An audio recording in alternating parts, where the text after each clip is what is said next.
Ag, my liewe jong mense, ek weet, paas en maas is nou maar partykeer bietjie vervelig en 'n bietjie oudtyds, jy weet. Ek het altyd die woorde gebruik toe ek jong was, weet, regte, hulle is koekerig. Hulle is regte koeke, konservatief en bietjie uit die oude doos en so. En ek bedoel, jy voel ook partykeer so oor jou pa en jou ma.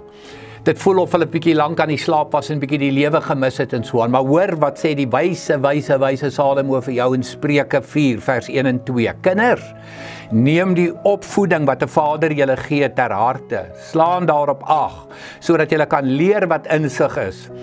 Want wat ek julle leer is goed. Moenie die onderrig wat ek gee versmaai nie.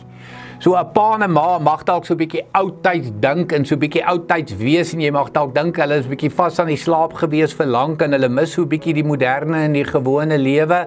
Weet jy wat? 'n Pa en 'n ma het 'n bietjie meer wysheid as jy, het 'n bietjie meer ervaring as jy. So dit is altyd die moeite werd om na hulle te luister. Dit is altyd die moeite werd om met hulle in gesprek te tree.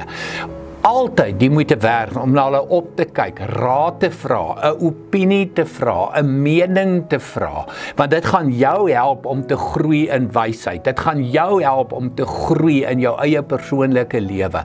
So hulle is nie net oudtyds en koekerig en uit die oude doos nie, hulle is wys en ervare.